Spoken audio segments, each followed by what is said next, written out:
আজি এখন বিশাল নিৰ্বাচনী প্ৰচাৰ সভা হ'ল, য'ত আমাৰ জ্যেষ্ঠ নেতা ভাৰতীয় জনতা পাৰ্টি প্ৰাক্তন ৰাষ্ট্ৰীয় সভাপতি ভাৰত চৰকাৰৰ পথ আৰু পৰিবহণ মন্ত্ৰী নীতিন গাডকাৰী ডাঙৰীয়াই আজি ফেঞ্চি বজাৰত সম্বোধন কৰিলে।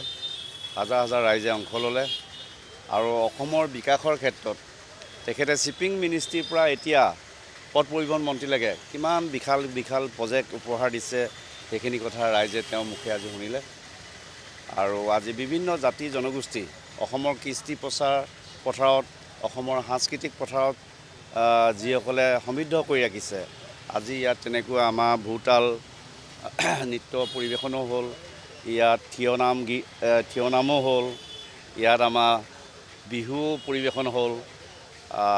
সকলোৱে ইয়াত আজি আমাৰ ফেঞ্চি বজাৰৰ ইয়াৰ কি ব্যৱসায় মহলেই হওক, ইয়াৰ বিশিষ্ট নাগৰিকে হওক, মন্দিৰ পৰিচালনা সমিতিয়ে হওক, সমাজ জীৱনৰ বিভিন্ন স্তৰৰ মানুহে আজি আহি ইয়াত অংশ ল'লে আৰু সকলোৱে আনন্দিত।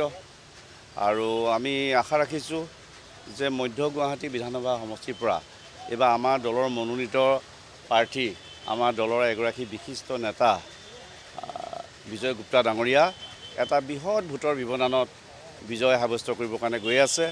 ইয়াৰ পূৰ্বেও আমাৰ দেশৰ যশস্বী গৃহমন্ত্ৰী অমিত শ্বাহ ডাঙৰীয়াই আহি ৰোড শ্ব'ত ভাগ ল'লে।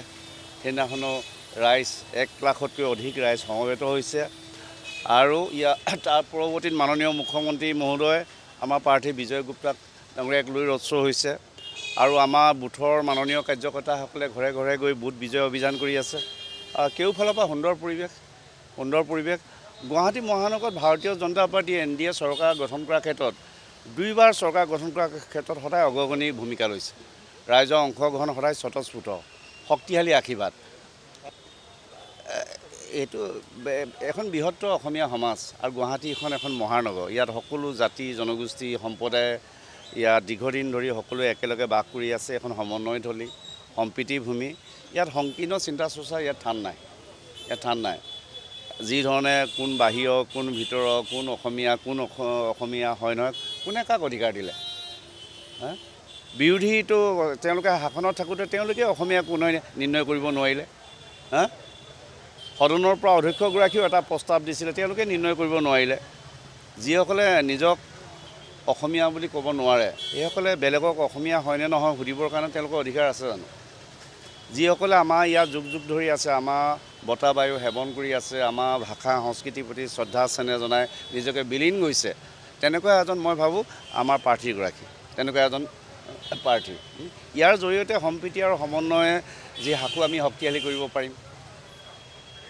জ্যোতিপ্ৰসাদ আগৰৱালাদেৱে আমাৰ অসমীয়া সাংস্কৃতিক জগতলৈ বা অসমৰ সাহিত্য জগতলৈ যিখিনি বৰঙণি আগবঢ়াইছে, যাক অসমৰ ছাত্ৰ সমাজে বছৰে বছৰে উদযাপন কৰে।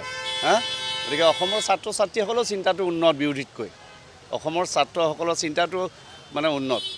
আমাৰ শংকৰ গুৰুজনাই যি বৃহত্তৰ অসমীয়া সমাজ গঠন কৰি গৈছে, তাত কোনো ভেদাভেদ ৰখা নাই। উচ্চ নীচ, সম্প্ৰদায়ৰ নামত, ভাষাৰ নামত, ধৰ্মৰ নামত, অৰ্থনীতিৰ নামত কোনো ধৰণৰ ভেদাভেদ নাই। এনেকৈ আমি ধুনীয়াকৈ আছোঁ। গতিকে আমাৰ এই বৃহত্তৰ অসমীয়া সমাজখন দুৰ্বল কৰিবৰ কাৰণে ৰাইজে নিদিয়ে। ৰাইজৰ ওপৰত আমাৰ গভীৰ আস্থা আৰু বিশ্বাস আছে। গুৱাহাটী আজি যি ভাবে অসমে কাইলৈ ভাবে, তেনেকুৱা ধৰণে হৈ আছে। 1 লাখতকৈ অধিক ভোটত বিজয় গুপ্তাই যাতে বিজয় হয়, তাৰ কাৰণে প্ৰতিজন কাৰ্যকৰ্তাই কাম কৰি আছে। এতিয়া যিহেতু নীতিন গাডকাৰীয়ে এটা কথা উল্লেখ কৰিছিলে যে কৃষি, স্বাস্থ্য, বাণিজ্য আৰু সেৱা খণ্ড, এই 3টা খণ্ডৰ উন্নয়নৰ ক্ষেত্ৰত ভাৰতীয় জনতা পাৰ্টীৰ চৰকাৰে যথেষ্টখিনি কাম কৰিছে।